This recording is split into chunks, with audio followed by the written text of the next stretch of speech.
સાબ ભૂલ્યો છે માયાના મોહમાં પ્રાણી ભજનને સાબ ભૂલ્યો છે માયાના મોહમાં પ્રાણી ભજનને સાબ ભૂલ્યો છે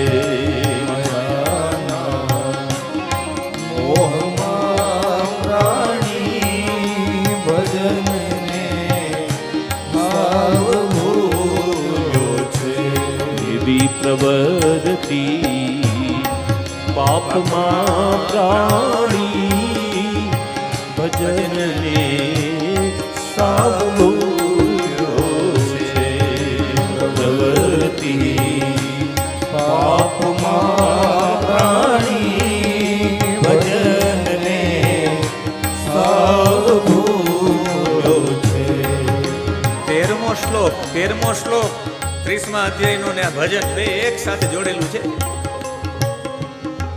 એવં સ્વભરણા કલ્પમ તત્ કલત્ર આદયસ તથા પોતાના કલત્રય પોતાના પત્ની બાળકો પુત્રો આ બધાને સ્વભરણ આકલ્પ્યમ એના ભરણ પોષણ માટે નાદ્રિયંતે યથા પૂર્વમ કિનાશા ઇવ ગોચરમ એક ખેડૂતનો બળદ હોય એની પણ ઉપેક્ષા કરી દે આટલો ભરપેર મહેનત અહીંયા દોડે અહીંયા દોડે અહીંયા દોડે પોતાના કુટુંબના પુત્રોની પત્નીની ઈચ્છાઓ પૂરી કરવા માટે બધામાં દોડે રાત દિવસ દોડે બળદ જેવું કામ કરે છે અને એમાં ભજન ભૂલી જાય છે. માં મારું આ ધ્યાન મારા પ્રત્યેનો પ્રેમ મારામાં આસક્તિ એ ભક્તિ ભૂલી જાય છે ભરણ પોષણમાં જ.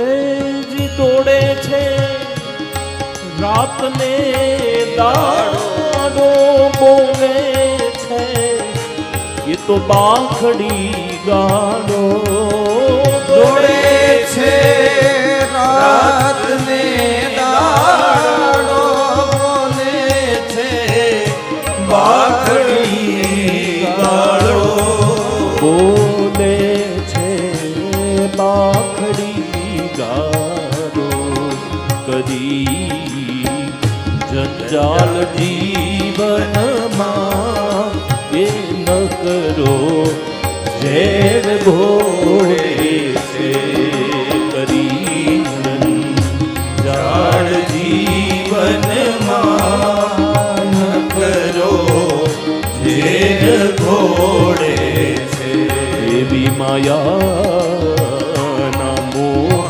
મારે પ્રાણી ભજનને સાબ ભૂલ્યો છે મોહમાં પ્રાણી ભજનને સાબ ભૂલ્યો છે. જેટલો પણ આ ભયંકર આવું બધું કમાવામાં ને કવામાં અપમાનપૂર્વક પુત્રની જેમ જીવન નિર્વાહ કરે છે અને પછી 16મા શ્લોકમાં કહે છે કે જ્યારે મૃત્યુનો સમય નજીક આવે ત્યારે વાયુનો ઉત્ક્રમણથી ઊંધો વાયુ ચાલુ થઈ જાય. કોઈ કહે ને મને સીધો વાયુ થઈ ગયો, પેટમાં સીધો વાયુ થઈ જાય અને આંખની પૂતળીઓ ચડી જાય, શ્વાસોશ્વાસ નળીઓમાંથી કફ ભરાઈ જાય, ખાંસી આવવા માંડે, શ્વાસ ન લઈ શકે અને મૃત્યુના પાશને વશ થઈને જ્યારે મૃત્યુને ભેટે છે ત્યારે અતિ ભયંકર મોટી મોટી આંખોવાળા બે યમના દૂતો આવે છે અને એને જ્યારે ઢસરી લઈ જાય ત્યારે મલમૂત્રનો ત્યાગ કરી દે જીવાત્મા. એટલો બધો ડરી જાય. એ પણ વાંકા ચૂકા મુખ હાથમાં ચાબુકો લઈને આવે. યમના બે દૂતો બળપૂર્વક એને યમની યાત્રામાં લઈ જાય છે. 24મા શ્લોકમાં 99,000 યોજન લાંબો છે રસ્તો એવો ઉલ્લેખ છે. યોજના નામ સહસ્ત્રાણી નવતિમ નવચાધ્વન 99,000 યોજન લાંબો છે આ રસ્તો. એમાં એને ઢસડીને લઈ જાય અને તામરીસ, અંધ તામરીસ, રૌરવ એવા બધા નરકો છે. એમાં એને પીડા ભોગવવાની આવે. એવા માટે તમે પીડા ભોગવી તમે આશા ખૂબ રાખી છે અને આશા જ પીડાનું રૂપ લઈને આવે છે. જ્યાં સુધી આશાઓનો ભંડાર જાગતો જ રહેશે, જાગતો જ રહેશે, જાગતો જ રહેશે, એટલે બધી વસ્તુ આપણે પરમાત્માને એવા માટે સમર્પિત કરીએ કે તમારી આશાઓ એમાં બંધાય નહીં. આ મારું નથી, ભગવાનનું છે.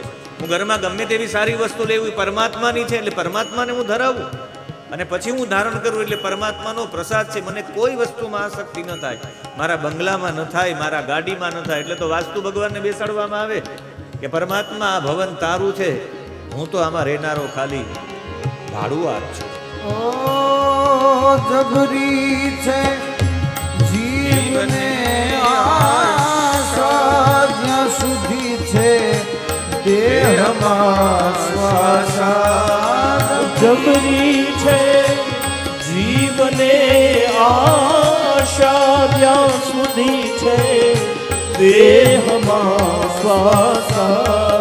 જ્યાં સુધી છે દેહમાં શ્વાસા મોહને માન પાડીને મોહને માન પાડીને ફોગટ તો શીર ભૂલ્યો છે.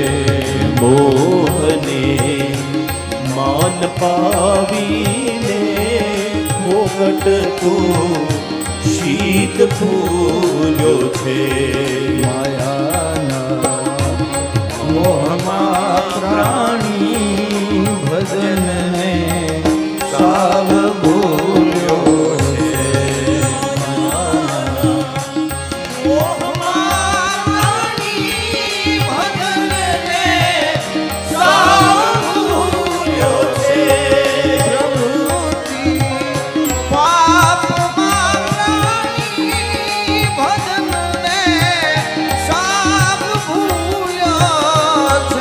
પ્રવૃત્તિ પાપના પ્રાણી ભજનને સાવ ભૂલ્યો છે.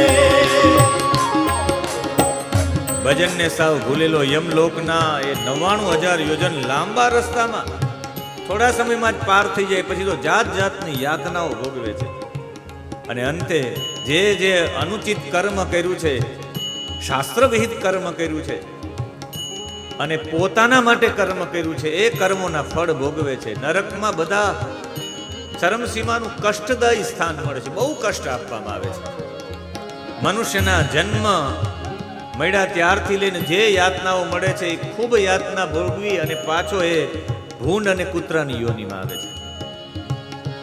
એમાં યોનિમાં જેટલા પણ કષ્ટ હોય બધા ક્રમશઃ ભોગવી અને શુદ્ધ થતા હતા પાછો મનુષ્ય યોનિમાં આવે છે.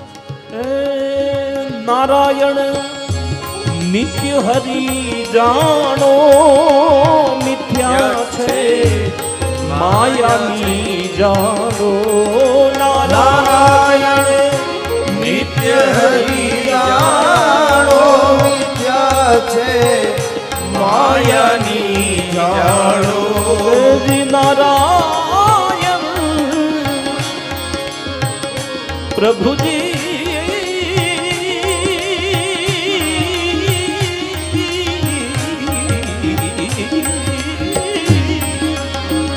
એવા નારાયણ નારાયણ નારાયણ નારાયણ નિત્ય હરિ જાણો મિથ્યા માયાની જાણો. નારાયણ નિત્ય હરિ જાણો મિથ્યા છે માયાની જાણો. મિથ્યા છે માયાની જાણો. હવે તારો ને ભવ પાર ત્રિકમજી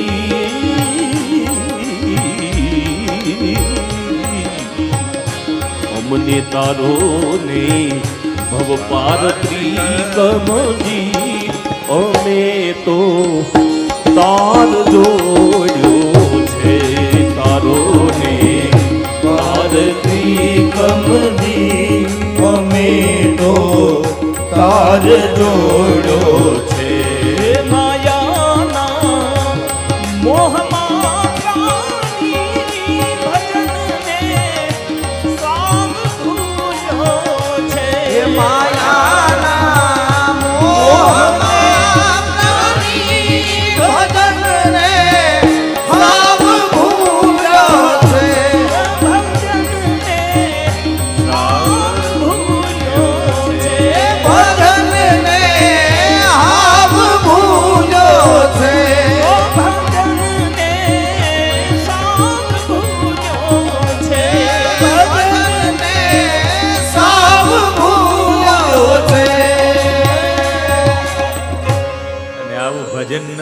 ભજન ન કર્યું હોય, ભજનને સાવ ભૂલી ગયો હોય ને પછી એ પોતાના માટે કર્મ કર્યા છે, અનુચિત કર્મ કર્યા છે, એટલે અંધ તામરીસ નામના નરકમાં સૌથી વધારે કષ્ટ પડે છે. કોઈ કહેતું હોય કે છેલ્લામાં છેલ્લી ચરમસીમા હોય કોઈ નરકોની કષ્ટદાયી, 33મો શ્લોક છે. યાતિ જીવોંધ તામરીસમ ચરમમ તમસપ પદમ. અંધ તામરીસ નામનું નરક એ નરકોની સીમા છે, અતિ કષ્ટદાયી સ્થાન છે ત્યાં.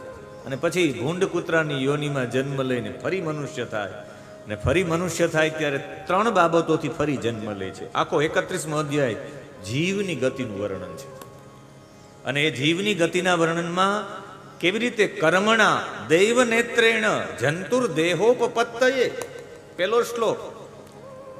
સૌથી પહેલા તો એને જન્મ શેના અનુસાર મળે? પૂર્વ કર્મ અનુસાર મળે. પૂર્વમાં જેવું કર્મ કર્યું હોય, કર્મણા, કર્મ દ્વારા એને જન્મ મળે છે, પહેલી બાબત. બીજું દૈવ નેત્રેણ, દેહ પ્રાપ્તિ માટે જ્યારે દૈવ કૃપા થાય તો દૈવ નેત્રેણ, ભગવાનની પ્રેરણાથી. નેત્ર એટલે કૃપા, ભગવાનની કૃપાથી. ક્યારેક પાપી મનુષ્ય પણ, અતિ પાપી મનુષ્ય ઉપર પણ કૃપા થઈ જાય, અને કૃપા એના ઉપર જ થાય જેની વૃત્તિ પરમાત્મા સાથે જોડાયેલી છે. વૃત્તિ પરમાત્મા સાથે જોડાયેલી હોય એની ઉપર કૃપા થાય, એને કહેવાય દેવ નેત્રેણ, ભગવાનની પ્રેરણાથી. એક તમને સારા કર્મ કરો એનાથી જન્મ મળો, એક દૈવ નેત્રેણ, દેવની પ્રેરણાથી, દેવની કૃપાથી. જંતુર દેહોપપત્તયે, દેહ ઉપપત્તયે, જંતુને જીવ મળે છે. અને એ પણ કેવી રીતે? સ્ત્રીયા પ્રવિષ્ટમ ઉદરમ. બીજું, તમારા પૂર્વ જન્મનો જેની સાથે કંઈક સંબંધ જોડાયેલો છે એના જ તમે રેતસની અંદર પધારો. પૂર્વજ સંબંધ સાથે જોડાયેલો છે એના જાઓ તમે. તમારા કર્મ અનુસાર તમે વિચારો કે તમારું કર્મ સારું નથી, તમને એમ થાય કે સૂચિનામ શ્રીમતામ ગેહે જન્મ લઉં, તો એ ન થઈ શકે. અને પુંસો રેતક કણાશ્રય, એ રેતમાં આવે અને સ્ત્રીના ગર્ભમાં જાય. સ્ત્રીના ગર્ભમાં જ્યારે જાય, કલલમ ત્વેક રાત્રેણ, એક રાત્રિનો થાય ત્યારે કલલમ થાય. રજ અને બીજ બંને મળે, એ બંનેનું સંમિશ્રણ થાય, એને કલલ કહેવાય. રજ અને બીજ બંને ભેગા થાય ને એ એક આમ પાણી આમ કરો એનું ટીપું આમ હાથના આંગળીમાં થાય, એ ટીપા જેવડું જ હોય. રજ અને બીજ બે એક થાય, અને રજ ને બીજ એક થાય, એક રાત્રિનું થાય, એટલે બીજા બધા કરતા એનો દેખાવ અલગ હોય. બધા બિંદુઓ હોય પણ આ બિંદુઓમાં રજ અને બીજ ભળેલું હોય. એક રાત્રિ થાય. પંચરાત્રેણ બુધ બુધમ, એ 5 રાત્રિ થાય તો પરપોટા જેવડો થાય. દશા હે ને કરકંદુ, એ 10 રાત્રિનો થાય ત્યારે બોર જેવો થાય. કરકંદુ બોર એવડું હોય એવડો થાય. અને પેશન્યમ વા તતપરમ, અને 20 રાત્રિનો થાય ત્યારે ઈંડા જેવડો થાય. પેલા ઈંડું નિર્માણ થાય. ગર્ભમાં જ ઈંડું નિર્માણ થાય એમ નહીં. નારાયણ પણ સૌથી પ્રગટ થાય પેલા ઈંડું જ પ્રગટ થયું હતું.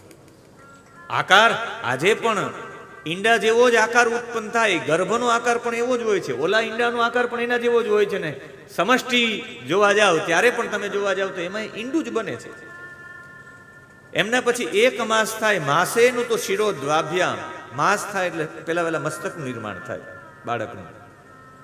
દ્વાભ્યામ જ્યારે બીજો મહિનો થાય ત્યારે એને હાથ અને બાહ્ય અંઘ્રિય અંગ વિગ્રહ, હાથ અને પગ આવે બીજા માસે. અને ત્રીજો માસ આવે ત્યારે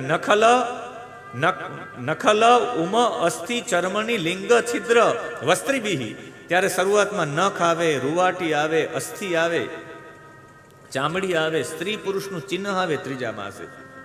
અને ચોથો માસ થાય ત્યારે એને માંસ અને 7 ધાતુઓ ઉત્પન્ન થાય. ચતુર્ભી ધાતવ સપ્ત, 7 ધાતુ ચોથે માસે ઉત્પન્ન થાય. ચોથો શ્લોક. અને પછી એને 5મા માસે એને ભૂખ અને પંચભિક્ષુત તૃડ ઉદ્ભવ, એને ભૂખ અને તરસ એ 5મા મહિનાએ લાગે. 6થો મહિનો થાય ત્યારે એના ઉપર ઓર લપેટાય આખી. અને એના માતા જેવું અન્ન ને જેવું અંદરથી આરોગે એમાંથી જે પાચન ન ખાય એવું અન્ન ખાય, એના કારણે એને કૃમિઓ થાય, અંદર જંતુઓ થાય, જંતુની ઉત્પત્તિ થાય. એટલે એ સમયે દાબેલી ન ખાવી જોઈએ, એ સમયમાં પાણીપુરી ન ખાવી જોઈએ. જે અપચો થતો એવી એક પણ બાબત 6થા માસથી બંધ કરી દેવી જોઈએ. કારણ કે એ અપચો થાય ને અપચાનું જે અંદર અન્ન રહે એનાથી કૃમિઓ થાય. કૃમિભિઃ ક્ષત સર્વાંગ શેતે વિણમૂત્રયોર ગતે સ જંતુર સંભવે. 5મો શ્લોક. અને જેવો એ જંતુ ઉત્પન્ન થાય એટલે કૃમિભિઃ ક્ષત સર્વાંગ, અને એ મલમૂત્રના જે ખાડામાં પડેલો હોય જીવાત્મા, અને એને એ આમ ડંખ મારે મૂર્છામ આપનોતી, એ ડંખ મારે ને એકદમ સુકુમાર. અત્યારે નાનું બાળક જન્મે ત્યારે એની ચામડી એટલી સુકુમાર હોય, તો પેટમાં હોય ત્યારે સુકુમાર કેટલો હોય. એને ઓલા જીવજંતુ આમ ડંખ મારે ને એટલે બેભાન થઈ જાય. ઘણા બધા સ્ત્રીઓ જોવડાવે કે બાળક હલતું નથી, ડોક્ટર ચેક કરે તો કે નહીં, બાળકને કંઈ થયું નથી, એ સૂઈ ગયું હશે એમ કે, પણ સૂઈ નથી ગયું, એ મૂર્છિત થઈ ગયું છે. તમે 6ઠા મહિને દાબેલી ખાધી છે. એટલે એ સમયમાં કેવું કેવું ન જમવું એના માટેનો 7મો શ્લોક આપ્યો છે. શું શું નહીં જમવું જોઈએ? કટુ, તીક્ષ્ણ, ઉષ્ણ, લવણ, રૂક્ષ્મ, અમ્લ આદિ ઉણબલેહી, એટલી વસ્તુ ન ખાવી જોઈએ. આખો 7મો શ્લોક આપ્યો છે. પેલા વેલા કટુ એટલે એને કડવી વસ્તુ ન ખાવી જોઈએ. તીક્ષ્ણ એટલે એકદમ તીખી વસ્તુ ન ખાવી જોઈએ. ઉષ્ણ એટલે એકદમ ગરમ ન ખાવું જોઈએ. લવણ એટલે ખારું ન ખાવું જોઈએ. રૂક્ષ્મ એટલે એકદમ વાસી ન ખાવું જોઈએ. એના પછી આમ્લ એટલે એકદમ ખાટું ન ખાવું જોઈએ. અને એના પછી ઉલ્બણઃ, ઉગ્ર પદાર્થો ન ખાવા જોઈએ. એ ખાવાથી અપચો થાય ને, એ શરીરના પેટમાં, માના ગર્ભમાં બાળકના જે શરીરનું નિર્માણ થતું હોય એ માના અન્નથી થતું હોય છે.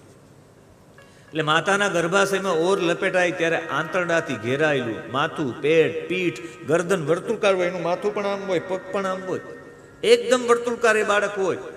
અને ત્યારે એને 7મો માસ ચાલુ થાય, વારંવાર બેભાન થઈ જાય, ગુંગણામણ અનુભવે, એવી દશામાં એ પાસ કરતો હોય સમય, એને ક્યાંય શાંતિ મળતી નહીં. 7મો માસ થાય.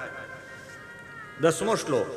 અને 10મા શ્લોકમાં આરભ્ય સપ્તમાસાન માસાન લબ્ધ બોધોપી વેપિત. 7મો માસ થાય ત્યારે એને બોધ ઉત્પન્ન થાય. 7મા મહિના એને બોધ થવા માંડે, જેને કહેવામાં આવે છે જ્ઞાન શક્તિનો ઉન્મેષ થાય, જ્ઞાન શક્તિ જાગૃત થાય. અને એ કીડાની જેમ ઉદરમાં પડેલો હોય ત્યારે ભગવાનની પ્રાર્થના કરે કે સપ્ત ધાતુમય આ સ્થૂળ શરીરથી હું બંધાયેલો છું, મારી દેહાત્મ દ્રષ્ટિ છે, પણ હું દીનવાણીથી ભગવાન તમને પ્રાર્થના કરું છું. અને એ હાથ જોડીને બાળક પ્રાર્થના કરે. આપણે કે આ બધું આમ હોય કેમ જોડે? પણ એ જીવને એ સમયે પોતાના, જે આપણે કાલે મોહની ચર્ચા કરી, સ્વરૂપ વિસ્મૃતિ, એને શરીરની એ પોતાના સ્વરૂપની સ્મૃતિ થઈ જાય 7મા માસે. મોટા ભાગના બાળકો 7મા માસે મિસ થઈ જાય. મોટા ભાગના લોકોને પ્રશ્ન હોય, કોઈને પૂછો કે બાળક ક્યારે મિસ થયું, તો કે 7મા માસે. 7મા માસે જે બાળકો ગર્ભમાં પોતાના દેહને છોડી દીધો છે, એની જ્ઞાન શક્તિ એકદમ ઉન્મેષ થઈ ગઈ છે. એ આવવા જ નથી માગતો. અહીંયા બહુ સારો જીવ હોય ત્યારે, સારો જીવ હોય તો એ ગર્ભમાં જતો રહે. એટલે આ હું એવા માટે કહેવા માંગુ કે આપણા માટે એમ થાય કે આપણા કુટુંબમાં એ પ્રવેશ નથી કર્યો, પણ ખરા અર્થમાં તો એ બહુ ઊંચો જીવ છે. એની જ્ઞાન શક્તિ 7મા મહિને જ્ઞાન શક્તિનો ઉન્મેષ થાય. એટલે મોટા ભાગના એવો કોઈ હોય જે એક વખત એને એ શરીર મેળવવાનું, એટલે એવું શરીર મેળવીને એક જન્મ પૂરો કરી નાખે. જે એને ચક્કર પૂરું કરવાનું હોય એ ચક્કરો પૂરા કરી નાખે. એટલે ગર્ભમાં ને ગર્ભમાં જતા રહે.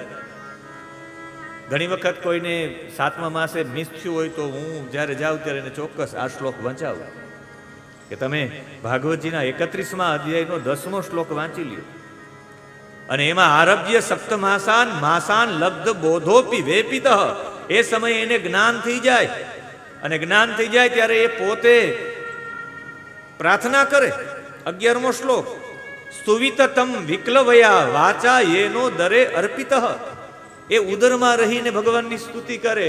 અને ત્યાંથી 10 શ્લોક આવ્યા છે. જંતુ સ્તુતિ છે. આને જીવ, જંતુ એટલે જે મળમૂત્રની વચ્ચે પડેલો છે, જેમ આ જંતુઓ પણ પડેલા હોય એને એટલે જંતુ કહેવામાં આવ્યો છે. જીવ જ, પણ એવી અવસ્થામાં પડેલો છે ને એ રડતા રડતા સ્તુતિ કરે છે 10 શ્લોકોમાં. અને 10 શ્લોકોનો ભાવ એટલો બધો અદ્ભુત છે. પહેલા શ્લોકોનો જ ભાવ છે કે ભગવાન, આ નાશવંત જગતના રક્ષણ માટે તમે રૂપ ધારણ કરો. આ નાશવંત જગતમાં હું જવા જઈ રહ્યો છું. તમારી સાથે મારું અત્યાર સુધી તમારી સાથે મારું જોડાણ હતું, હમણાં જ અમે પહેલા દિવસે દિનેશભાઈ આપને યાદ કર્યા હતા, વચ્ચે એક બે દિવસ આપને યાદ કર્યા, એક દિવસ જીતાત્માનંદજીને મેં યાદ કર્યા હતા. જીતાત્માનંદજી સાથે મારી ચર્ચા થઈ ત્યારે કહ્યું કે મહાદેવભાઈ જન્મદિવસ, જે દિવસે પૂજ્ય કિશોરદાસજીનો જન્મદિવસ હતો ત્યારે યાદ કર્યા હતા કે તમારી જીભ તાળવા ઉપર અડેલી હોય, ડૉક્ટરને પણ આમ ખોલવી પડે. એ જીભ તાળવા ઉપર અડેલી હોય, આમ આંગળી નાખીને ખોલે ત્યારે બાળક ભાનમાં આવે, બાકી તો એ બ્રાહ્મણી સ્થિતિમાં જ હોય. જન્મતાની સાથે પ્રાય મોટા ભાગના બાળકો બ્રાહ્મણી સ્થિતિમાં હોય. અને મારો જન્મ થાય ત્યારે હું બ્રાહ્મણી સ્થિતિમાં હતો. આ પૃથ્વી ઉપર હું જ્યારે આવ્યો, માના ગર્ભથી બહાર આવ્યો ત્યારે મારી સ્થિતિ બ્રાહ્મણી હતી. ભગવાન એવી સ્થિતિ મને પ્રાપ્ત થાય એટલે જન્મદિવસના દિવસે ભગવાનને યાદ કરવા માટેનો દિવસ છે. એ બ્રાહ્મણી સ્થિતિ લઈ આવવા માટેનો આ મોકો છે. બ્રાહ્મણી સ્થિતિ લઈ આવવી તો જન્મદિવસને યાદ કરવો પડે, એટલે જન્મદિવસ મનાવવામાં આવે. હા, કહે કે ભગવાન, હું આ જગતના રક્ષણ માટે તમે અનેક રૂપ દાન કર્યા છે, તો નાશવંત જગતમાં મારો પણ પ્રાદુર્ભાવ થાય છે. તું મારું રક્ષણ નહીં કરીશ, મને દુર્વિચારોથી બચાવજે, આ માયાના પડોથી બચાવજે. હું તો ઘણો અધમ છું, એ સ્વીકારે છે. સોહમ વ્રજામિ શરણમ યકુતો ભયમ મેં, હું તારા શરણે આવું છું પ્રભુ. અને મેં એવું એને દૃષિ ગતિર અદૃશ્ય અસતો અનુરૂપા, ભગવાન જોવા જાય તો હું ઘણો અધમ છું. અનેક પ્રકારની ગતિ બતાવીએ છીએ, તે મારે લાયક છે એવી ગતિ મેં બધી જોઈ લીધી. અંધ તામરીસ ને આ બધામાંથી આવ્યો છું. વાસ્તવિકમાં હું શરીર વગેરેથી રહિત અસંગ હોવા છતાં પણ મારે પંચભૌતિક શરીર ધારણ કરવું પડે છે. એટલે મને આજે ત્રિકાળ જ્ઞાન થયું છે. 16મો શ્લોક, જ્ઞાનમ યદે તદ તદાત્મક સદેવ સ્ત્રૈકાલિકમ સ્થિરચરેશ્વનું વર્તિતાંશ. મને સ્ત્રૈકાલિકમ, મને ત્રણનું જ્ઞાન થયું, ત્રણેય કાળનું. મારો ભૂતકાળ શું હતો મને ખ્યાલ છે. બાળકને પેટમાં ભૂતકાળનો ખ્યાલ આવી જાય. અરે ભવિષ્યમાં શું થશે એ બાળકને ખબર પડી જાય. એટલે જ્ઞાનમ સ્ત્રૈકાલિકમ, મને ત્રણેય કાળનું જ્ઞાન થઈ ગયું છે. આ મને કોણે આપ્યું છે? તે જ આપ્યું છે ભગવાન.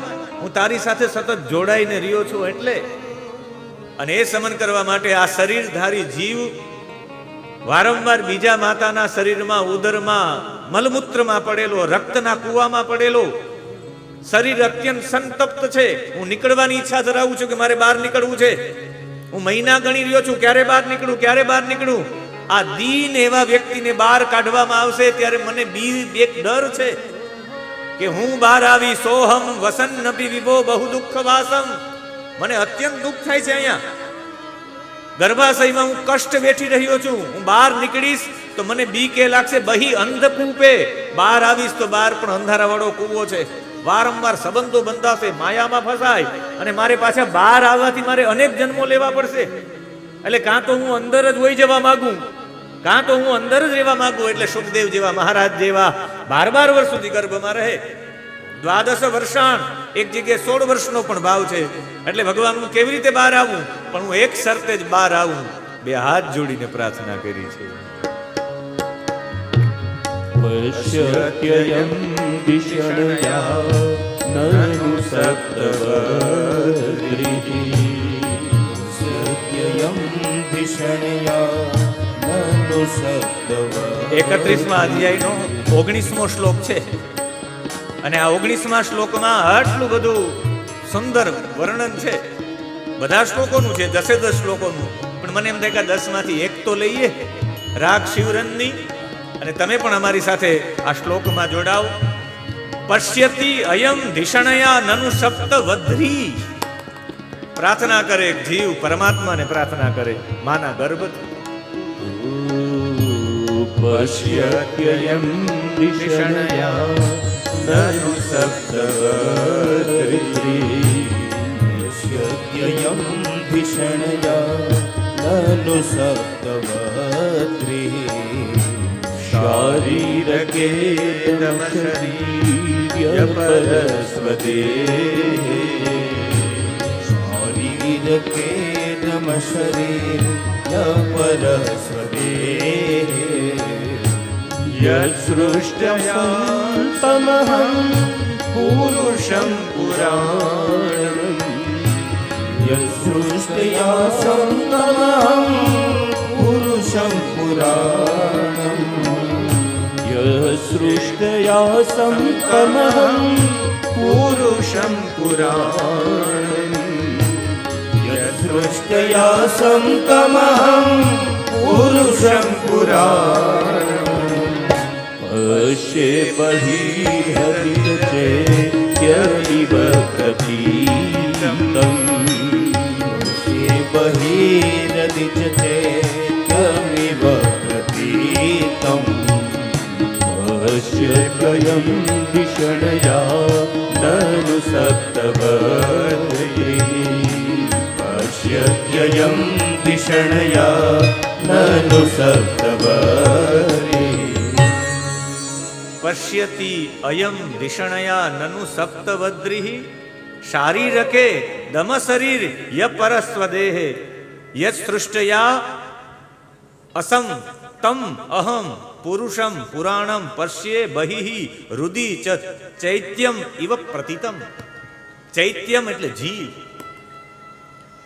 જીવ ઇવ પ્રતીતમ. ભગવાન ખરા અર્થમાં શરીરની અંદર બહાર જ્યાં પણ જોઈએ પશ્યે હું જોઉં છું, બહી હૃદય અમારા હૃદયની અંદર, બહી બહાર, બધામાં જોઉં છું, શરીરની બહાર અંદર અહંકારના આશ્રયભૂત આત્માની જેમ હું પ્રત્યક્ષ તમારો અનુભવ કરું છું. મારા હૃદયમાં જોઉં તો એ તમે છો ભગવાન, હું બહાર જોઉં તો એ તમે છો, વિવેક બુદ્ધિ જોઉં તો આપ પુરાણ પુરુષ છો, અત્યંત જૂના કાળથી મારી સાથે રહેવા વાળા છો. પુરાણમાં પુરાણ, બહુ જૂના સમયથી મારી સાથે રહેવા વાળા છો.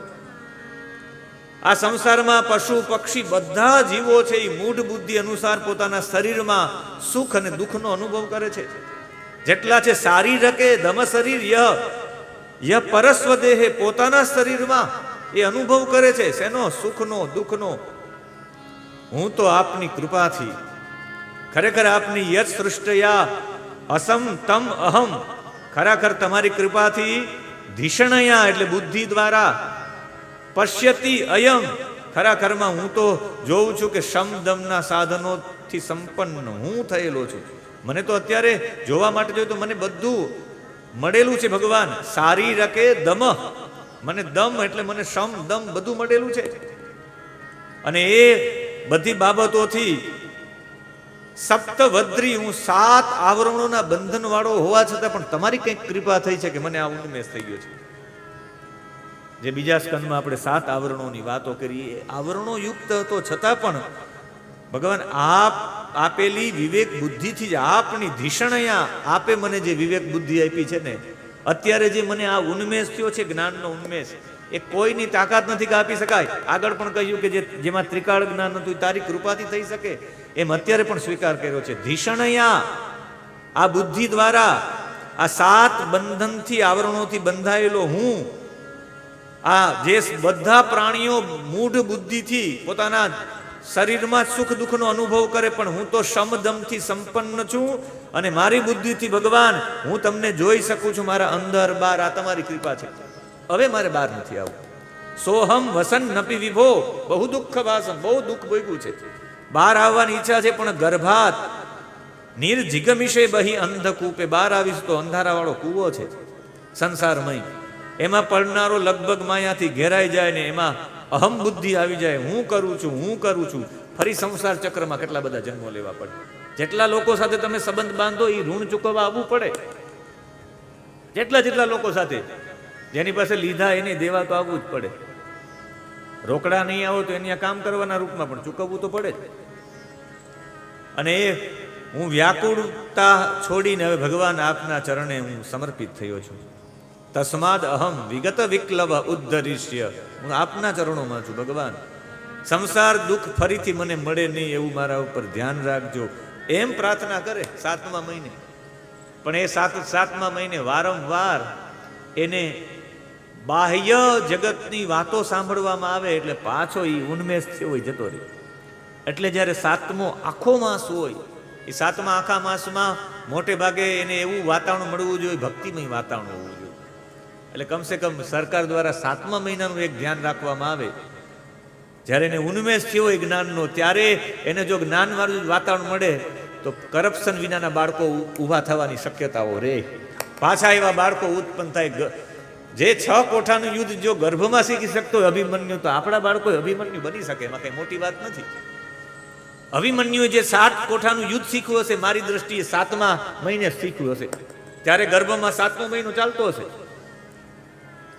અને એમ માસ પસાર થાય ને પછી 10મો માસ આવે અને જીવ ગર્ભમાંથી જ્યારે બહાર આવે પ્રસવ કાઢે, તે વાયુ તે અધોમુખ બાળકને બહાર ધકેલે છે.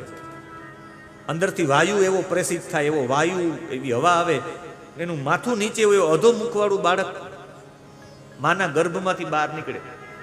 હવે જોવા જેવું એ છે, એ જ્યારે બહાર નીકળે બાળક, ત્યારે એ જોર જોરથી રડે છે. 24મો શ્લોક એનું બીજું પદ, પતિતો ભોવ્ય શૃંગ મૂત્રે વિષ્ટા ભૂરી વચેષ્ટતે રોરુયતિ ગતે જ્ઞાને વિપરીતામ ગતિમ ગતઃ. ગર્ભવાસ વેળાએ એનું જ્ઞાન નષ્ટ થઈ ગયું. એનું કારણ શું? ગર્ભમાંથી જ્યારે આમ બહાર આવે, ગર્ભમાંથી બહાર આવે ત્યારે જે અધોમુખી બાળક હોય ને, વાયુનું પ્રેશર થાય ને, ત્યારે થોડાક સમય માટે એનો શ્વાસ રોકાઈ જાય. અને તમારો શ્વાસ રોકાઈ જાય એટલે તમારી વિસ્મૃતિ થઈ જાય. એટલે તો કોઈ માણસ કોમામાં જતો રહે પછી બધું ભૂલી જાય. શ્વાસ ઘણા સમય સુધી રોકાઈ ગયો હોય ને પછી શ્વાસ આવ્યો હોય, પછી કે ભાઈ કોમામાં હોય, કોઈને ઓળખી નથી શકતા, બધું જ્ઞાન નષ્ટ થઈ જાય. અને પછી શિશુ અવસ્થામાં આવે, ખાટલી ઉપર સુવડાવવામાં આવે. આ બધો ઉલ્લેખ છે આમાં. 26મો શ્લોક, શાયિતો અશુચિર પર્યંકે, અશુદ્ધિ વાળા અપવિત્ર પલંગ ઉપર એને રાખવામાં આવે, ત્યારે ત્યાં રહેલા ધાબડામાં, ત્યાં રહેલા ઓછાળની અંદર એ ઓલા જંતુઓ એને ડંખ મારે અને બાળક રડે, અતિ કષ્ટ પામે. મચ્છર માકડ એને કરડે છે. ગર્ભ અવસ્થામાં સઘળું જ્ઞાન હતું, પણ રોવા સિવાય હવે કંઈ કરી શકે એમ જ નથી. 27મો શ્લોક, રુદંતમ વિગત જ્ઞાનમ કૃમય કૃમિકમ યથા. બાળક રડે એનો જવાબ આ જ છે કે બાળક રડે શા માટે? એને જે ગર્ભ અવસ્થામાં બધું જ્ઞાન હોય, એ જ્ઞાન એ ભૂલી ગયો હોય એટલે એને રડવું આવે. એને વિરોધ કરવા માટે તો કોઈ સ્થાન છે નહીં, એનો વિરોધ કરે. હવે એ નથી કરી શકે એટલે એની પાસે રડવા સિવાય બીજો કોઈ ઓપ્શન્સ નથી. પછી તો એ બાળક શિશુ અવસ્થા, પછી બાલ્ય અવસ્થા, કૌમાર અવસ્થા, પૌગંડ અવસ્થા, કિશોર અવસ્થા, એમાં જેમ જેમ મોટો થાય એમ એમ વિશેષ કર્મોમાં ફસાતો રહે. પછી તો એ જીવ છે એનું ઉપાધિભૂત લિંગ શરીર એને ક્યારેય મોક્ષ ન થવા દે. જેમ જેમ કર્મોનું બંધન થતું જ રહે. અને એ બંધન થતા 32મા અધ્યાયમાં 2 માર્ગ બતાવ્યા છે. અને આ 2 માર્ગ છે એ 32મો અધ્યાય આખો 2 માર્ગ માટેનો છે. એક, એમાં જો વિવેકી મનુષ્ય હોય, 5મો શ્લોક, યે સ્વધર્માન ન દુહ્યતિ ધીરા કામાર્થ હેતવે નિસંગા ન્યસ્ત કર્માણ પ્રશાંતા શુદ્ધ ચેતસ. જે વિવેકી મનુષ્યો છે એ ધર્મનો અર્થ ભોગ વિલાસ માટે નહીં, એ ખરા અર્થમાં ભગવાનની પ્રસન્નતા માટે કરે. ધીરાહા કામાર્થ હેતવે નિસંગાહા, એ બધાથી અસંગ રહે, કોઈ સાથે જોડાય નહીં. ન્યસ્ત કર્માણ, બધા કર્મો છે એ ભગવાનને અર્પણ કરનારો બને, પોતાના માટે નહીં. પ્રશાંતાહા, એકદમ ઉદ્વેગ પણ નહીં અને લય પણ નહીં. કાલે આપણે શાંતની વ્યાખ્યા કરી હતી. અને શુદ્ધ ચેતસ, એકદમ શુદ્ધ ચેતના વાળો, અહંકાર શૂન્ય, મમતા રહિત, સત્વગુણમાં બધું ભગવાનને અર્પણ કરતો જાય. એવો વ્યક્તિ જ્યારે પોતાના દેહને છોડે, ત્યારે એ દેહ છોડે ત્યારે એ સૂર્ય માર્ગમાં જાય. 7મો શ્લોક, સૂર્ય દ્વારેણ તે યાંતિ પુરુષમ વિશ્વતો મુખમ. એ સીધો જ એના શરીરને છોડી અને સૂર્ય માર્ગમાં જાય, જેને અર્ચી માર્ગ કહેવાય, જેને સંસ્કૃતમાં દેવયાન પણ કહેવામાં આવે છે. પુરુષમ વિશ્વતો મુખમ, ત્યાં જઈ અને ભગવાનના ચરણોમાં બેસીને હિરણ્ય ગર્ભની ઉપાસના કરે. ત્યાં હિરણ્ય ગર્ભ સમવર્તતાગ્રે ભૂતસ્ય જાતઃ પતિરેક આસીત. એ હિરણ્ય ગર્ભની ઉપાસના કરે અને પછી 2 પરાર્ધ સુધી એ બ્રહ્માજીના પ્રલય સુધી એ સત્યલોકમાં જ વાસ કરે. 2 પરાર્ધ પછી પાછું આવવું પડે, બાકી તો સૃષ્ટિનો ક્રમ થોડો ચાલે. પણ જેણે આવો વિવેકશીલ પુરુષ છે, જે બધા કર્મો ભગવાનને અર્પણ કરે. હું તો કહું, તમે બીજું કંઈ ન કરી શકો તો એક કામ કરો, રોજ સુવા પેલા નારાયણાએતિ સમર્પયામી બોલો, અને સવારમાં જાગો ત્યારે પણ નારાયણાએતિ સમર્પયામી. રાત્રિના પણ કર્મો અને દિવસના પણ કર્મો ભગવાનને અર્પણ કરીને બધું શું, બધું. આજે ઢોકળા ખાધા એ તને અર્પણ, આજે ગાળો બોલ્યા એ અર્પણ. યદ યદ કરોમિ તત્તદ અખિલમ શંભો તવારાધનમ. જે પણ કંઈ કર્યું છે એ તારા આરાધન માટે છે. જે ગીરા બોલી છે, જે છે એ તારી સ્તુતિ છે. આત્મા ત્વમ ગિરિજામતી સહચરા પ્રાણા શરીરમ ગૃહમ પૂજા તે વિષયોપભોગ રચના નિદ્રા સમાધિ સ્થિતિ સંચાર પદયો પ્રદક્ષિણ વિધિ સ્તોત્રાણી સર્વા ગીરો. જે પણ હું મારી વાણીથી ગીરોથી બોલું છું સ્તોત્રાણી છે. યદ યદ કર્મ કરોમિ તત્તદ અખિલમ શંભો તવ આરાધનમ. તારું આરાધન હતું, ખાલી એટલું તો કરો. એટલું કરવાથી મને એવું છે વિવેક જાગૃત થઈ જશે. બધા કર્મો ભગવાનને અર્પણ કરતા કરતા અહંકાર શૂન્યતા આવી જશે અને તમારો જીવ જશે તો સૂર્ય માર્ગથી જાય. સૂર્ય દ્વારેણ તે યાંતિ પુરુષમ વિશ્વતો મુખમ. જેને દેવયાન કહેવાય, જેને અર્ચી માર્ગ કહેવાય ને હરિના સાનિધ્યમાં જાય ને ત્યાં તમને હિરણ્યગર્ભની ઉપાસના થશે. તપલોકમાં ઉપાસના કરતા કરતા ભગવાનના સત્યલોકમાં 2 પરાર સુધી રહેવા મળશે. અને એનાથી બીજો જે વ્યક્તિ છે એના માટેનો બીજો માર્ગ બતાવ્યો છે. અને બીજો માર્ગ 16મા શ્લોકમાં બતાવ્યો છે કે યે ત્વિહાસક્ત મનસ કર્મસુ શ્રદ્ધયાન્વિતાઃ કુર્વન્તિ પ્રતિસિદ્ધાની નિત્યાનન્યી ચ કૃષ્ણસઃ. જેનું ચિત્ત લોકોની આસક્તિમાં છે. આજે હું સવારમાં વાંચતો હતો, કોઈ યાત્રા નીકળી, ઢોલ નગારા વાગતા હતા. અમે જ્યાં ઉતારો છે ત્યાંથી વાંચતા 1 સેકન્ડ માટે મને એવું થયું એ જોયા. મેં કીધું ક્યારનું શરણાઈને ઢોલ ને વાગે છે. ત્યાં મને આ શ્લોક યાદ આવી ગયો કે તમારું ચિત્ત લોક આસક્તિમાં લાગશે તો લોક આસક્તિમાં તમારું ચિત્ત રાખશે, તમે કામ્ય કર્મ કરવાવાળા થઈ જશો. મોટે ભાગે જે બજારોમાં બેસવાવાળા છે ને એ કામ્ય કર્મ કરવાવાળા થશે. એની આસક્તિ લોકોની વચ્ચે બેસવાથી, લોકોની વચ્ચે વારંવાર જવાથી. એટલે મોટા પુરુષો બહુ બહાર ન નીકળે. કાશ્મીરી બાપુને મેં બહાર જતા જ જોયા ક્યારેય. પગથિયું ના ઉતરે આશ્રમમાંથી નીચે, એક કુંભમાં જાય. મેં બાપુને પૂછ્યું, બાપુ તમે આ કુંભમાં જાઓ, બીજા બધા મેં બહાર નીકળ્યા તો કહેવાય જ ને. બાપુને મેં એક વખત કહ્યું. બાપુ કે સંતોનો સંગ કરવો હોય તો કુંભમાં જવું પડે, સંતોના સંગ માટે જવું પડે. આમ જઈએ તો લૌકિક સંગ લાગુ પડે છે, અહીં તો જાય તો સત્સંગ લાગુ પડે છે. બાપુ મને કે તું મને ગમે એટલે મહાદેવ કે તું સત્સંગની વાતો કરે ને મને ગમે. એટલે કહેવાનો ભાવ એ છે કે તમારું ચિત્ત લોકોમાં આસક્ત રહે, લોકોના કર્મોમાં આસક્ત રહે, લોકોની પ્રવૃત્તિમાં આસક્ત રહે, એટલે તમારું ચિત્ત કામ્ય કર્મો કરે. તમે મોટા મોટા બંગલા જો, લૌકિકમાં જો તો બંગલાની ઈચ્છા થાય. સિરિયલ જો તો સિરિયલમાં જેવા પાછળના પડદા હોય એવા પડદા ઘરે લગાડવાની ઈચ્છા થાય. જેવા ડ્રેસ પહેર્યા હોય ડ્રેસ પહેરવાની ઈચ્છા થાય. જેવું ઝુમર લગાડ્યું એવું થાય.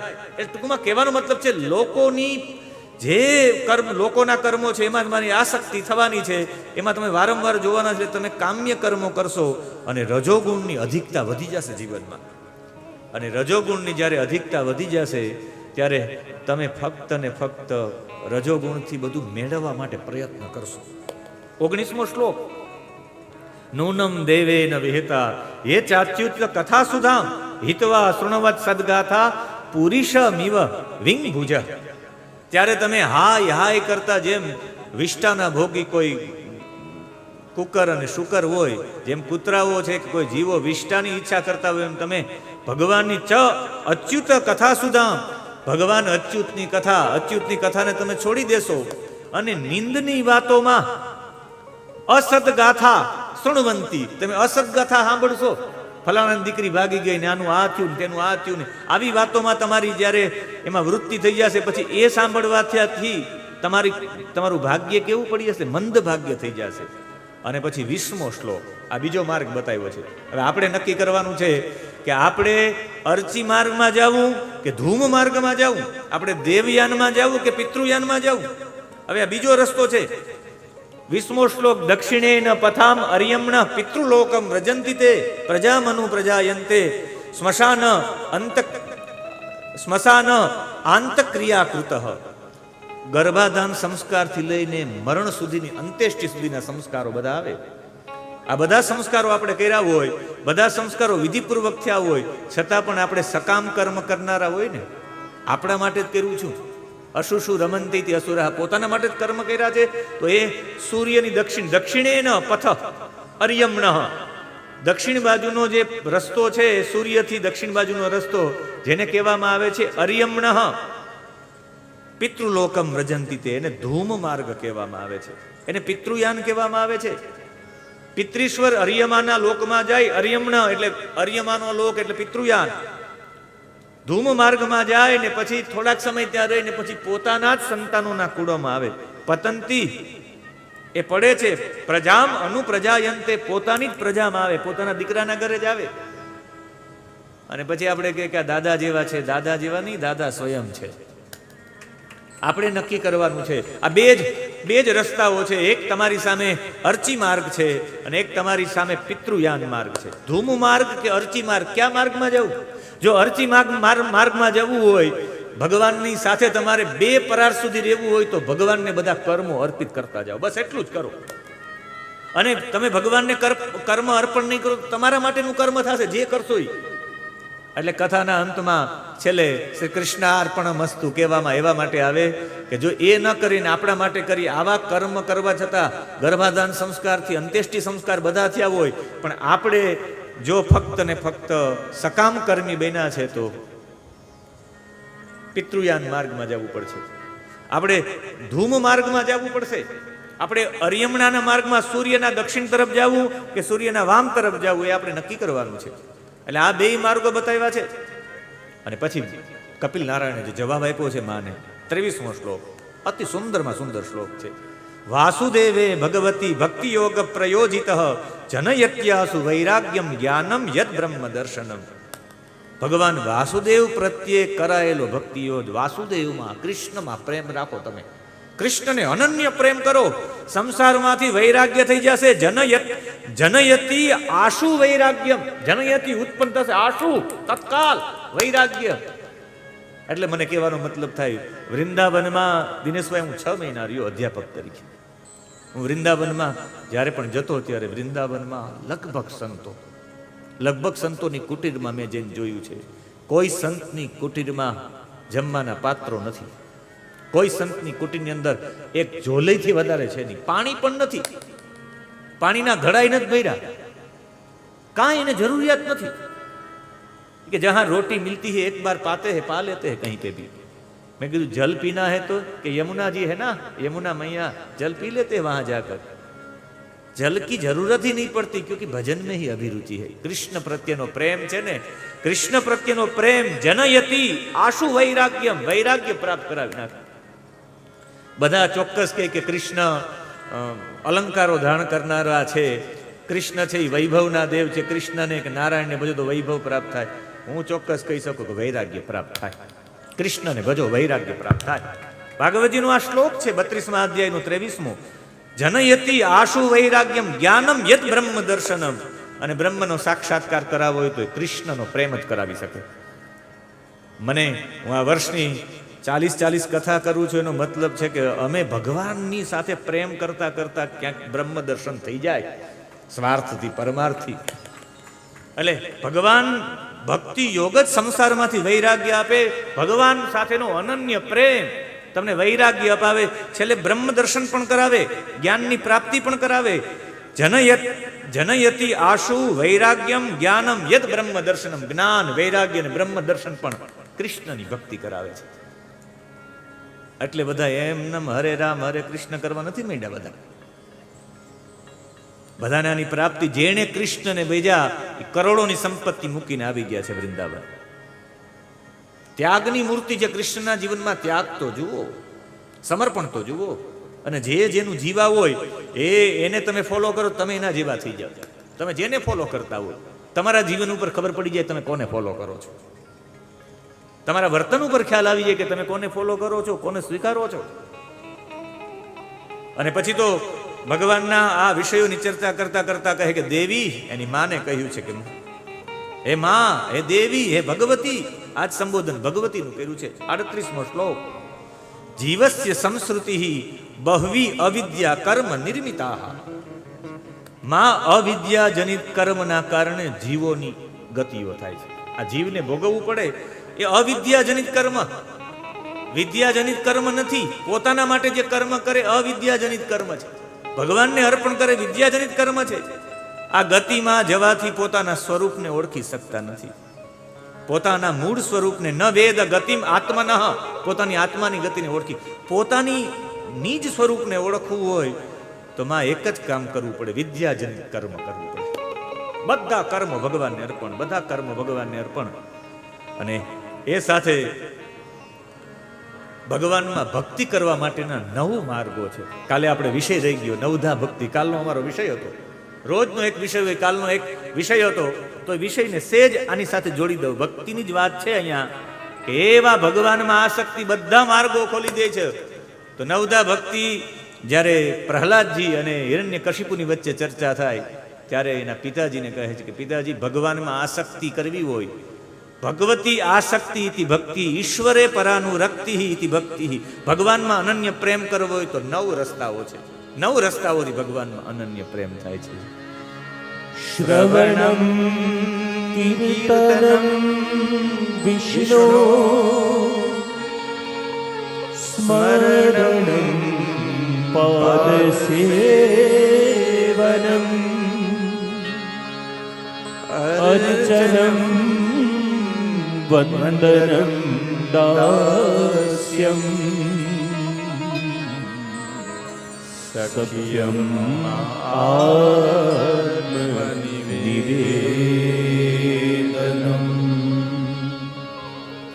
તમે શ્રવણ કરતા રહ્યો ભગવાનની લીલાઓ, કથાઓ, ગીત, ભજનો, ભગવાનનું, ભગવાન વિષ્ણુ, નારાયણનું, કૃષ્ણનું સતત તમે સાંભળતા જો તો શ્રવણ કરવાથી પણ ભગવાનમાં આસક્તિ થઈ જાય. એને શ્રવણ ભક્તિ કહેવાય. ભગવાનમાં આસક્તિ કરવી તો સાંભળવાથી આસક્તિ થઈ જાય. અમારી બાજુના બહેનો તો કંઈ વિશેષ નથી કરતા, પણ કથાઓ સાંભળતા સાંભળતા એ ભગવાનમાં ઓતપ્રોત થઈ જાય. એ બિચારા અહીંયા આવવા માંગે છે પણ ભુજ એના માટે બહુ દૂર થાય. મહાદેવભાઈ તમે કહેતા હોય ને આ શ્લોક ખોલો ને, સામે બેઠા લોકો ભાગવતજી બેઠા હોય એટલે એ લોકોને એમ થાય કે ઓહો અમે રહી ગયા. એ તમે પાછી વાત પણ કરી કે હમણાં મેં વચ્ચે વાત કરી હતી કે ભાઈ 6 શાસ્ત્રોની કથા પણ કરશું. એમાં 3 શાસ્ત્રો દિનેશભાઈને આપશું. 3 શાસ્ત્રો પર દિનેશભાઈ બોલે 6 શાસ્ત્રની સેવા કરવી છે. વેદ ઉપર સેવા થઈ ગઈ છે, હમણાં 10 ઉપનિષદ ઉપર કાશીમાં સેવા થઈ જશે, 18 પુરાણની હમણાં 15 દિવસ પછી કોડીનારમાં સેવા થઈ જશે. એટલે મોટા ભાગના બધાની જેટલા વૈદિક ગ્રંથો છે એની સેવા થઈ જાય. કોઈ કે તમે કોને ભેજ્યા તો કહી શકાય અમે પુરાણ પુરુષોત્તમને ભેજ્યા છે, અમે વાંગમય સ્વરૂપને ભેજ્યું છે. હું સંધ્યા અને પાઠ સિવાય દિનેશભાઈ બીજું કંઈ નથી કરતો. સંધ્યા કરું ને એક પાઠ કરું, અને એના સિવાય હું પૂજા કરતો નથી. હું એવું સમજુ આજ મારી પૂજા છે. હું રોજ 3 કલાકનું અધ્યયન કરું, રોજ 4-5 કલાકનું રીડિંગ કરું, એ સમજુ મારું પૂજન છે. સમય આવશે ત્યારે એ પણ કરશું, પણ અત્યારે સમય વાંગમય પૂજાનો છે. ઇત્યેષા વાંગમય પૂજા શ્રીમદ શંકર પાદયો. કોઈ મારા રૂમમાં આવે તો પુસ્તકો જ દેખાય, ભગવાનની મૂર્તિ ન દેખાય. કે ઠાકોરજી નથી રાખતા? કીધું ઠાકોરજીને અમે હૃદયમાં રાખીને કરીએ છીએ.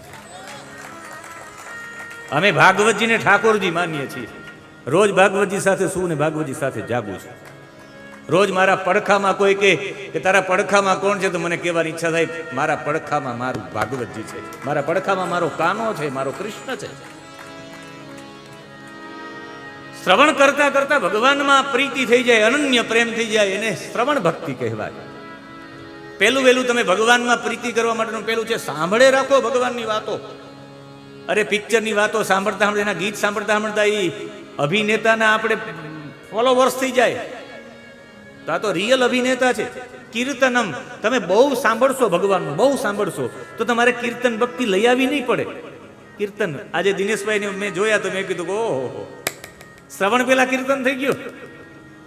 કીર્તન એટલે ઊભા થઈને નૃત્ય કરવું એટલું જ નહીં, તમારી બધી ઇન્દ્રિયો ભગવાન, પેલા કાન જોડો પછી બધી ઇન્દ્રિયો જોડાઈ જાય. 11 ઇન્દ્રિયોને ભગવાન સાથે જોડવી આનું નામ છે કીર્તન. અને કીર્તનમાં શું થાય? બધી ઇન્દ્રિયો જોડાઈ જાય સહજ રીતે. નૃત્યમાં શું થાય? બધી ઇન્દ્રિયો જોડાઈ જાય. બધી ઇન્દ્રિયોને સરળ રીતે જોડવા માટે ઋષિ મુનિએ કહ્યું કે જો નૃત્ય થાય તો જોડી શકાય. એટલે એ કીર્તનને નૃત્ય કીર્તન સાથે જોડ્યું છે. 11 ઇન્દ્રિયો. આ એક ઇન્દ્રિય જોડાય પછી તમે અત્યારે કથામાં ઓતપ્રોત થયા છો. તમારા હાથ, પગ, તમારા નાક, તમારી જીહવા, તમારી આંખ, તમારું મન, તમારી બધી ઇન્દ્રિયો જોડાઈ ગઈ સહજ રીતે. પેલા શ્રવણ જ થાય. કીર્તનમ એવું તમે બધી ઇન્દ્રિયો ભગવાન સાથે જોડાવો એવી સ્થિતિ બની જાય તમારી. કીર્તનમ એના દ્વારા પણ ભગવાનમાં ભાવ થાય, ભગવાનમાં અનન્ય પ્રેમ થાય. શ્રવણમ કીર્તનમ વિષ્ણુ સ્મરણમ. ચિંતન અને સ્મરણમાં ચિંતન કરવું પડે, સ્મરણ થઈ જાય. પછી તમારી આ બધી ઇન્દ્રિયો જોડો તમે, ખાસ કરીને 5 જ્ઞાનેન્દ્રિય જોડો, 5 કર્મેન્દ્રિય જોડો, પછી મનને જોડાવવું ન પડે, મન જોડાઈ જાય. ક્યાં જઈશ તું જઈ જઈને મનને ફરજિયાત શ્રવણ અને કીર્તન થાય તો તમારે મન એમનેમ જોડાઈ જાય. જોડાવું એનું નામ છે સ્મરણ. મન એમનેમ જોડાઈ જાય. ચિંતન કરવું પડે ને સ્મરણ થઈ જાય, તમારું મન બોલવા મળે, કાના કાના કાના કાના કાના કૃષ્ણ. અમે હમણાં ગીતાજી ઉપર કથા કરી હતી રાજકોટમાં, કાનગડ પરિવારમાં. એ એક જ વ્યક્તિએ મારી પાસે 3 ગીતાજીની કથાઓ કરાવી. પહેલા કથા કરાવી કે મહાદેવભાઈ જ્યાં તમે પહોંચો ત્યાં અમે લગભગ 10 દિવસની હતી ત્યારે 10 દિવસની કથા કરી અમે ત્યારે. એ 10 દિવસની કથામાં અમે 7 અધ્યાય સુધી પહોંચી શક્યા. 7 અધ્યાય કે પછી આપણે ફરી પાછું આયોજન કરજો, જ્યાં પહોંચી ત્યાં 7 અધ્યાય પછી બીજી વખત એને કથા બેસાડી, અમારા ગોપી મંડળે બેસાડી. એમાં પણ એ મુખ્ય મનોરથી બન્યા કે હું મનોરથી બનીશ. અને એમાં એ જોડાણા ત્યારે કહ્યું કે તમારે જ્યાં પહોંચાય ત્યાં મેં 8મા અધ્યાયના 6 શ્લોક ગાયા ત્યાં 7 દિવસ પૂરા. પછી અત્યારે એની ઉંમર થઈ ગઈ 94 વર્ષ. કાના બાપા, કાનગડ નામ છે એનું, નામ પણ કાનાભાઈ. એ કાના બાપા કે હવે મારું શરીર છૂટી જાય એ પેલા તમારે કથા કરી દેવાની છે. અરે પણ મેં કીધું બાપા આમાં ક્યાંય ગેપ નથી, ગમે એમ કરો. અમે પછી લગ્નના સિઝનમાં કથા રાખી કે લગ્ન છે તો એ કે આ શરીર છૂટી જાય પેલા ગીતાજી તો પૂરી કરી નાખું 18 અધ્યાય. ને આ વખતે હમણાં છેલ્લે કરી એ 18 અધ્યાય અમે પૂરા કર્યા. 18 અધ્યાય પૂરા કર્યા. એનાથી એના 5 દિવસ પછી એના દીકરાનું દેહાંત થઈ ગયું રામનવમીના દિવસે. મને એવું થયું કે મેં પૂરી કરી નાખી, સારું થયું, બાકી તો ક્યાંક એમને અફસોસ નથી જાય. એ કથામાં મેં હરિબોલ એવો નાદ કરાયો હતો, હરિબોલ. એટલે ત્યાં ઘણા બધા લોકો હતા, એનું કહેવાનું હતું કે રાત્રે પણ અમને હરિબોલ હરિબોલ હરિબોલ એ અમને સ્વપ્નમાં આવે છે. સ્મરણમ, તમારું આ શ્રવણમ કીર્તનમ થાય પછી સ્મરણમ કરવું ન પડે, તમારું મન સતત જોડાઈ જાય. રાત્રે બકવા માંડો. પછી પાદ સેવનમ. પાદ સેવનમ એટલે ચરણની સેવા નહીં, ભગવાનના ચરણ છે. પદભ્યાંગુ શુદ્રો અજાયત. નાના લોકોને મદદ કરવાની ભાવનાઓ થવા માંડી. નાના લોકોને મદદ કરવાની, એની સેવા કરવાની, એને ઉપયોગી થવાની ભાવના ઓટોમેટિક બનવા માંડે. પછી પૂજ્ય બ્રહ્મલીન કૃષ્ણશંકર શાસ્ત્રીજી, પૂજ્ય દાદાજી, દાદાજીમાં પાદ સેવનની ભૂમિકા બની ગઈ હતી. દાદાજી એક જ વક્તા એવા છે આખા વક્તાની શ્રેણીઓમાં, બહુ ગૌરવ સાથે કહી શકું. લગભગ કોઈ આવું નહીં હોય કે એ કથાના સ્થળ ઉપર પહોંચી અને યજમાનને બેસવા ના ગાદલા પોતે પાથરે. આવો મહાપુરુષ એ કહે કે મારા શ્રોતા મારા માટે ભગવાન છે, મારા પરમાત્મા માટે પાદ સેવનમ સેવા છે મારા પરમાત્માની. એ ગાદલા પાથરે. એવડા મોટા પુરુષ કોઈ એને વેરાવળમાં એમની પધરામણી થઈને ફોટા જોયા મેં હમણાં, પૂજ્ય પંકજભાઈ રાવલને ત્યાં. દાદાજી કોઈના ઘરમાં સાથિયા દોરતા હતા. આવા મોટા પુરુષ. આજે તો કોઈને કહેવામાં આવ્યું હોય તો કે નહીં, કંકુથી ચાંદલા કરતા હતા, સાથીઓ દોરતા હતા કોઈના ઘરમાં. એકદમ દાદાજીનો ઉતારો પણ અમે જોયો, એકદમ સાદા ઉતારાના ફોટા છે. ગ્રંથો પડ્યા હતા, ગ્રંથો સિવાય કાંઈ નહોતું પડ્યું. પાદ સેવનમ.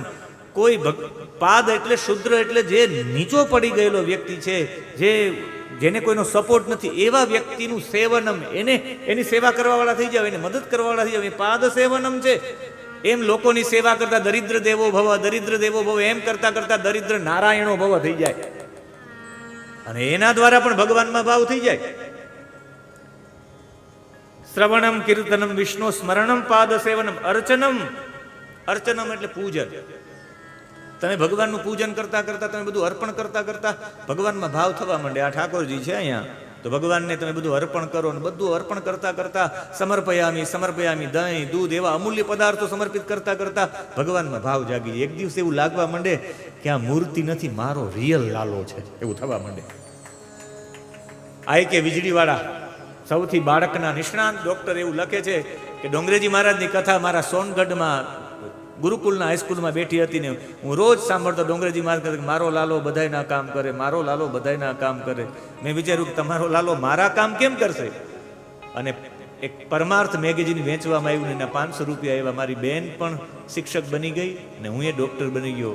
અને જ્યારે અમે એ 500 રૂપિયા પાછા દેવા ગયા, જ્યાં મેગેઝિનવાળા જે મોકલ્યું હતું, ત્યારે કહ્યું કે ના ના, અમારે તો એમને પસ્તી પડી, તમને કંઈક મળે એટલે અમે વ્યવસ્થા કરી હતી. ત્યારે મને એવું થયું કે ડોંગરેજી મહારાજનો લાલો મારા કામ કરી ગયો છે. અર્ચનમ, અર્ચન કરતા કરતા ભગવાનમાં ભાવ થઈ જાય. વંદનમ, તમે ખાલી દંડવત કરતા રહ્યો, પંચાંગ પ્રણામ કરતા રહો તો ભગવાનમાં ભાવ થઈ જાય. હું તો કહું, જેટલા લોકો ભગવાનમાં શ્રદ્ધા નથી રાખતા એ લોકોને ન ગમતું હોય તો ધરારથી નિયમ જ રાખો. કાલે અમારા ભાવેશભાઈ ને ભૌતિકભાઈ ને આવ્યા, અહીંયા એને ઉભા ઉભા 6 દંડવત કરી. અહીંયા માણસો આવતા હતા, બધા હતા અહીંયા સન્માન કરતા સંદીપભાઈ તરફ, તો એને ઠાકોરજીને દંડવત કર્યા. 6 વખત દંડવત કર્યા, ઊભા થઈને ઊભા થઈને ઊભા થઈને. આપણે તો એટલામાં એમ થઈ જાય કે સેજ નમન કરી લઈએ. તમે એમ કરો એટલે તમારે તમારા ઈષ્ટમાં તમારો ભાવ થાય થાય ને થાય. તમારા ઈષ્ટમાં તમને કોઈ બાકાત ન કરી શકે, દૂર ન લઈ શકે. ખાલી તમે દંડવત કરતા થાવ. બેનો હોય તો પંચાંગ પ્રણામ થાય. એટલે હું ભાગવતજીએ જ્યારે આવું ત્યારે જાઉં ત્યારે હું સતત પંચાંગ પ્રણામ કરું કે ભગવાન તારા પ્રત્યે મારો ભાવ ઓછો ન થવો જોઈએ. શરણાગતિ માટેનું વંદનમ સૌથી મોટું. વંદનમ, વંદન કરતા કરતા પણ ભાવ જાગી જાય. અન્ય ધર્મના લોકો 5 વખત માથું નીચે પગ બેવડાવાળી નમાવે, એના ધર્મથી એને વિખુડા તો પાડી દો, કોઈ તાકાત હોય તો કન્વર્જન કરી નાખો. એમાં નહીં થઈ શકે. એ 5 વખત નમન કરે છે. આમાંથી કોણ હિન્દુનો દીકરો એવો છે કે રોજ એના પરમાત્માને 5 વખત પગ બેવડાવાળી નમન કરે? બતાવો તો ખરા. એક ગર્વ છે કહો હમ હિન્દુ હે આપણે બોલતા હોય તો ખાલી એવું તો કહું કે હું મારા પ્રભુને 5 વખત રોજ પંચાંગ પ્રણામ કરું, એવો એક તો બતાવો. કોઈ તો હાથ ઊંચો કરે આમાંથી. ખાલી સવારમાં 1 વખત પ્રણામ કરીને જાય, 5 વખત કરો તો ખરા. ઓટોમેટિક તમારા ભગવાન પ્રત્યે ભાવ બનો. ઇસ્કોન વાળા એટલા બધા લોકો, એ દંડવતની પરંપરા છે એટલે એટલા લોકો ભેગા કરી શક્યા. અન્ય સંપ્રદાયોમાં પણ સંખ્યા વધે, એ દંડવતની પરંપરા છે. આપણે ભૂલ્યા છે એટલે આ મુસીબત આવે છે. આપણે કોઈ પાસે જવું પડે. વંદનમ, એમાંથી પણ ભગવાન પ્રત્યેનો ભાવ થાય. અર્ચનમ, વંદનમ, દાસ્યમ. મને જ્ઞાનાનંદજીનું એક વાક્ય મને ખૂબ ગમ્યું, અને એ ખાસ કરીને રામસુખદાસજી પણ કહેતા, હે નાથ મેં આપકો ભૂલું નહીં, હે નાથ મેં આપકો ભૂલું નહીં. એ એક દાસ જ કહી શકે કે હું તારો દાસ છું. હે નાથ, નાથ તો એને જ કહી શકાય. તું મારો બાપ છે, તું મારો બાપ છે, તું મારો વિહામો છે, તું મારો આશરો છે, તું મારો આશ્રય છે. એમ બોલતા બોલતા ભગવાનમાં ભાવ છે. એટલે તો મહાપ્રભુજીએ શ્રી કૃષ્ણ શરણમ મમ આપ્યો છે. શરણમ ઇતિ આશ્રય. તું મારો આધાર, તું મારો આશ્રય, તું મારો આશ્રય. એમ કરતા પણ હું તમારો દાસ છું એવો ભાવ કરતા કરતા એક સમયે, અત્યારે આપણે પણ કોઈ નોકરી કરતા હોય તો એ જેમ કે એમ, મેં પ્રદીપભાઈને ના પાડી દીધી. મેં કીધું અહીં મહિના દિવસ કરતા તમે રજા ન મૂકતા તમારા કામમાં. એટલે એ તો રજા હોય ત્યારે આવજો, બાકી તમે રજા ન મૂકતા. તમે જ્યાં નોકરી કરતા હોય ત્યાં તમને એવું લાગવા માંડે કે આ મારા બોસ છે, એમ જે કે એમ જ કરીશ, કારણ કે તમે સ્વીકારી લીધું કે તમે એની નીચે કામ કરો છો. પછી તમે એના ક્યારે થઈ જાવ તમને ખબર પણ ન પડે. પત્ની ક્યારે એના પતિને સમર્પિત થઈ જાય ખબર ન પડે. નવા લગ્ન થયા હોય ત્યારે એવું ન હોય કે હું સમર્પિત થઈ જાય. ધીમે ધીમે એની સાથે રહેતા રહેતા એને અંદરથી સ્વીકારી લીધું કે હું આની દાસી છું. પ્રતિજ્ઞામાં કીધું હોય કે હું તમને સમર્પિત થયું, મારું આખું જીવન એમ કરતા કરતા પત્ની થોડા સમય થઈ ગયા સમર્પિત થઈ ગયા હોય. પછી એને પ્રતિજ્ઞા યાદ કરાવી ન પડે, પ્રતિજ્ઞા લીધી છે, એ ઓટોમેટિક થઈ જાય. અમે બધા પાઠશાળામાં ભણતા હોય ત્યારે ગુરુજી કે નહીં આમ કરવાનું, શરૂઆતમાં ન ગમતું હોય, ગુરુજી પ્રત્યે આડાવડી વાતો કરતા હોય, પણ થોડા સમય ભણી એટલે પછી ગુરુજીને સમર્પિત થઈ જાય. અમારે બિલખા આનંદ આશ્રમમાં છે, કોઈ પણ વિદ્યાર્થી ભણવા માટે જાય, શરૂઆતમાં તેને કંઈ ન હોય, પણ એ 3 વર્ષ ત્યાંથી નીકળે એટલે જય ગુરુદેવ બોલતો થઈ જ જાય. આ છે દાસ્યમનો ભાવ. હું દાસ છું, હું દાસ છું, હું દાસ છું એવો ભાવ કરો તો ભગવાનમાં પ્રીતિ થઈ જાય. સખ્યમ, સખ્યમ 8મી ભક્તિ છે. તમે ભગવાનના મિત્ર, ભગવાનને મિત્ર બનાવીને એના ખંભા ઉપર હાથ રાખો એમ નહીં. મિત્ર પાસે કંઈ છુપાવાય નહીં. તમે ભગવાન પાસે બધું કહેતા થઈ જાવ ને, બધું જે દુઃખ તમે કોઈ વ્યક્તિ પાસે ગાવા જાવ ને, એક વખત ભગવાન પાસે ગાજો ઊંચા અવાજે કે ભગવાન આજ મેં 3 લોકોના ખીચા કાપ્યા છે. એકવાર તમે પોકાર તો કરજો. અંજારમાં એક વ્યક્તિ પોકાર કરે ને પીર બની જાય ખાલી પોકારથી. આ છે સખ્યમ. જેસાલ પોકાર કર્યો,